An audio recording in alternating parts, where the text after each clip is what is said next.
This happened to me and some of my friends a few years ago. I'm a 20-year-old guy now, but I had just finished high school at the time. It was a night in the summer, and I was hanging out at my friend Jared's house with some of my other friends. Their names aren't important, though. It was about 10 p.m., and we were all sitting in the living room, hanging out and watching TV. Jared's parents were away. We weren't partying or anything, just a low-key night with a few friends. We decided to head over to the KFC down the street to get some food. Jared had nothing to eat in his house. So we set off, a group of 5 of us, all chatting and joking as we made our way down the quiet street. As we turned onto the main road that would take us to the KFC, I remember feeling a bit uneasy. It wasn't that the area was particularly dangerous, but it was dark, and there weren't many people around. Still, we were a group of 5, so I figured we could handle anything that would come our way. But then out of nowhere, 2 men appeared in front of us. They were big and burly, and dressed in dark clothing. They had their faces covered with masks. I got a little nervous when I saw them. As we got closer to them, my friends and I moved to the side to let them pass, but they stopped in front of us, blocking the sidewalk. Then one of the men pulled out a knife. I knew I had to get out of there, and fast. I bolted back the way we came in the opposite direction, trying to make a run for it. I remember looking back and seeing my friends doing the same.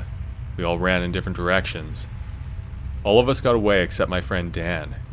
He must have froze when he saw the knife, and he was still standing there with the guys. I didn't know what to do. I didn't want to go back there with those guys, and I couldn't leave my friend alone with them either. I pulled out my phone and dialed 911, not looking away from the scene. I could tell that Dan was emptying his pockets, and then he handed over his wallet and his phone to those guys. The 911 operator told me help was on the way.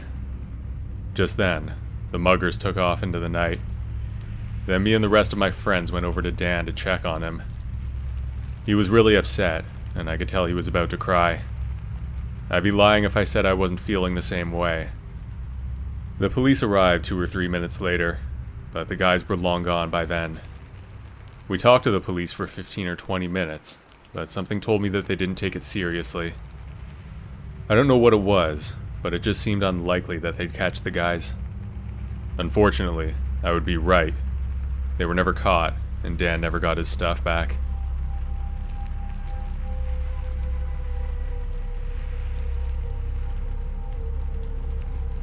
I'm Ian, and this happened back in 2019 when I was still in high school.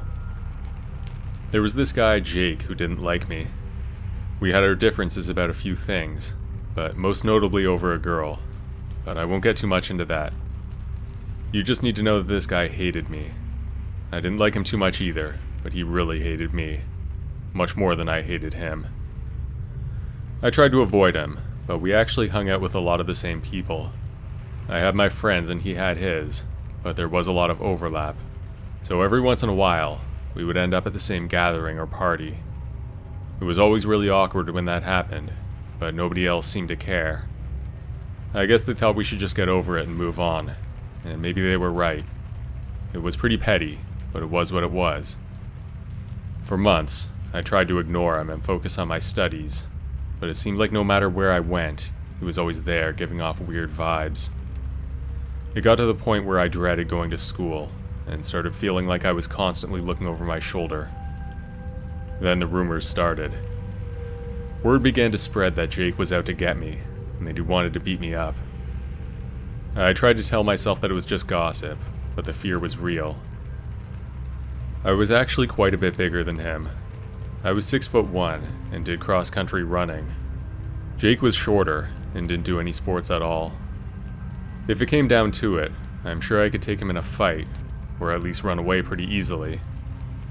There was something scary about him though. He had crazy eyes. There's no other way to describe it.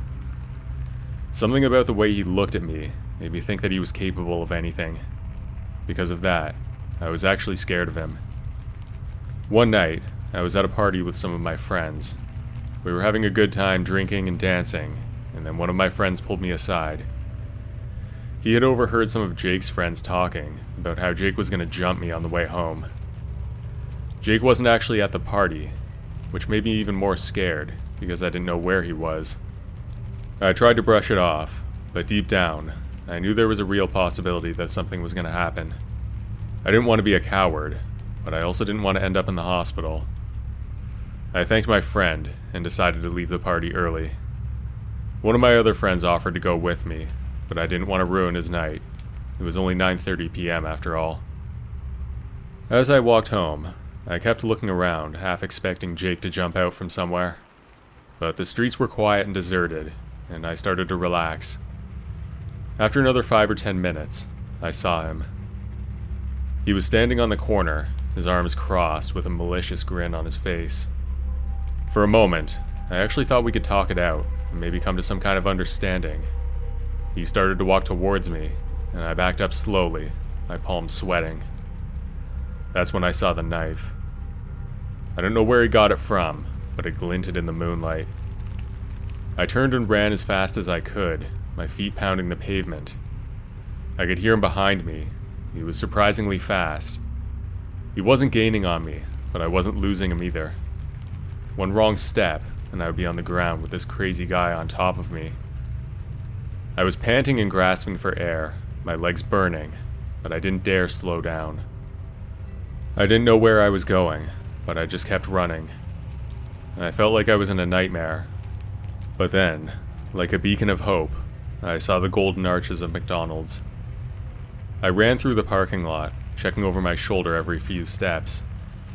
When I burst through the front doors, I looked back and saw Jake was standing on the sidewalk, glaring at me. The knife was gone, probably hidden under his jacket.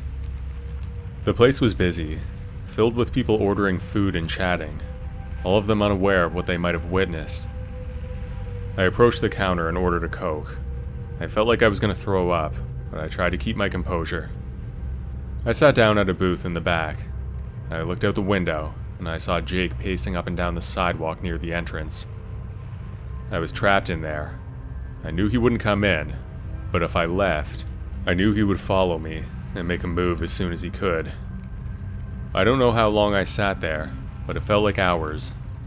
Every time the door opened, I tensed up, ready to make a run for it, but it was just more customers coming in and out of the restaurant. I eventually called my older brother, who had been out with his friends that night. He asked me where I was, and I told him what happened. He told me to stay put, and that he would come and get me. My brother was always my protector, and I knew he would keep me safe. I sipped on my Coke as I waited for him to arrive. Outside, I could see Jake was still pacing back and forth on the sidewalk. He must have known I was in there, but he couldn't come in without causing a scene. I felt a sense of satisfaction, knowing that I'd outsmarted him, at least for the moment. My brother arrived a few minutes later. He pulled up his car and honked the horn, motioning for me to come outside. I stood up, my legs still weak, and I made my way towards the door. As I walked out, I saw Jake, and he gave me a menacing look. But I didn't care. I knew I had won this round, and that was all that mattered. I got into the car, and my brother and I talked about what was happening. He listened patiently. His face was darkening with anger as I spoke. Jake and I never really became friends, but he didn't try anything like that again. Maybe he realized how stupid it was, or maybe one of his friends talked some sense into him. Whatever the case may be, I don't doubt that if he caught me that night, then it would have been really bad for both of us.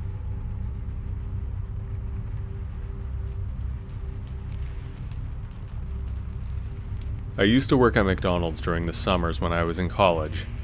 I was stationed at the drive-thru, and it was a monotonous job to say the least, but there were not a lot of options for me in my hometown, so I took the job. I had worked at a different McDonald's when I was in high school, so at least it was familiar. I actually didn't mind the work that much. Everything was pretty automatic, and the shifts seemed to fly by most of the time. One evening, a guy came to the drive-thru and started asking me personal questions. He made a really creepy voice. It was low and gruff. At first I thought it seemed fake. I even thought it might be one of my friends playing a joke on me, so I actually played along a little bit at first. After a while, though, I started to believe it was real.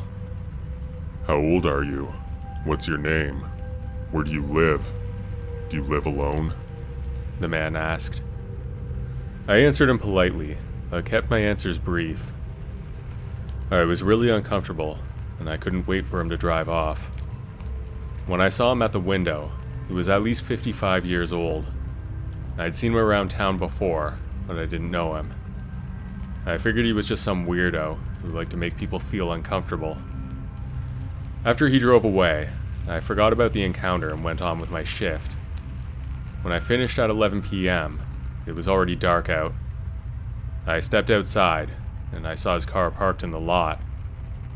I couldn't help but feel nervous. My house was only around 2 miles away, and I was planning to walk so I could save the bus fare. It was late, but the roads were well lit, and I usually felt pretty safe walking alone, even late at night. I started walking down the sidewalk. The roads were deserted. After only a minute or two, a car started driving slowly next to me. It was that creepy guy from before. The front window rolled down, and the man said, Let me give you a ride. It looks like it's gonna rain. It was a warm night in the middle of the summer, and the sky was clear. I could see a lot of stars. There was no way it was gonna rain. I knew better than to get into that car with a stranger, so I politely declined his offer, trying not to show how scared I was. But he was persistent and kept following me as I walked away. I knew that I had to act fast to get away from him. I tried to be as clear as I could that I was not taking the ride, while treading carefully to avoid upsetting him. I didn't want to make this guy angry. We were approaching a small park that had a pathway, which was a shortcut to my house. I figured I could use it to get away. I ran through the park, hoping to lose him in the maze of trees and trails. My legs were aching, but I didn't stop. Finally, I reached a secluded area of the park where nobody was. I hid behind a tree and peeked back to see where he went. I could see that he was far enough away, so I exited the park on the other side. I made it home that night without being seen. I really didn't want that guy to see where my parents' house was. I didn't see him again for a few days, but he came in again when I was at work. This time I was not on the drive-thru, but one of my coworkers was, and she was also a friend of mine. She told me that the guy was asking her some strange and personal questions as well. We went to our manager together to tell him what was happening. He heard us out and actually told us that another former employee had complained about that guy. I felt really justified by that. At first I was scared that nobody would take me seriously, but they did, and that felt really good.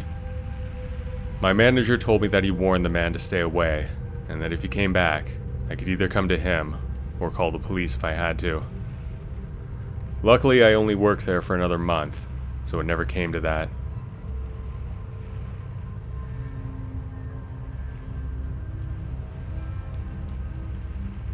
It was last summer, and it was a Tuesday night.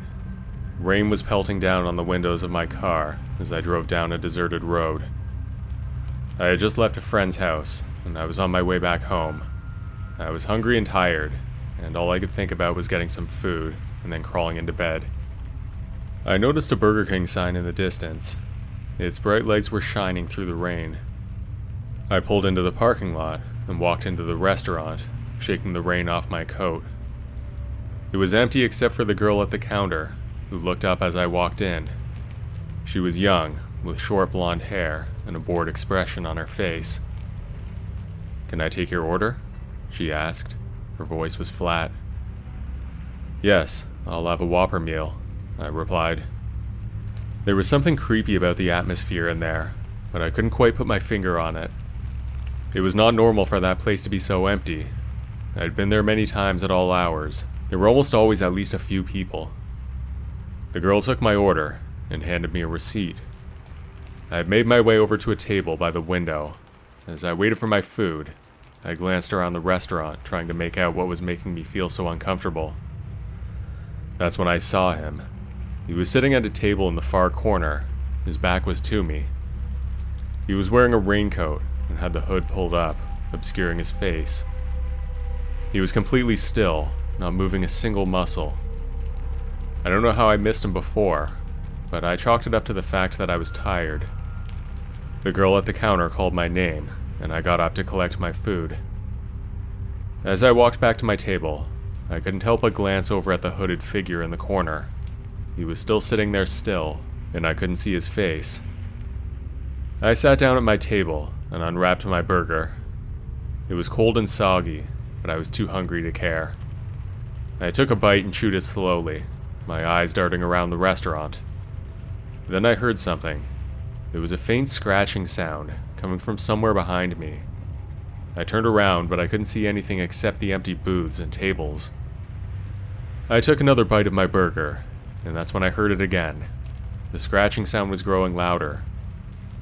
I stood up from my table, and I saw that hooded figure standing in front of me, his face still hidden in the shadows of his hood. I inched back in my chair. My burger fell from my hand and hit the floor with a wet splat. The man started to move towards me, his steps slow and deliberate. I turned to run, but I stumbled trying to get up, and I plopped back down in my chair. I tried to scream, but no sound came out. The hooded man was getting closer.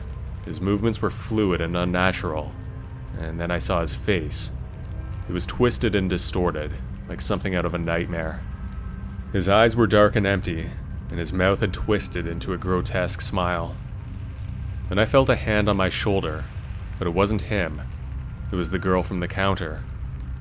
"Are you okay?" she asked. Her eyes were wide with concern. I looked around the restaurant, but the man was gone. There was no sign that he'd ever been there.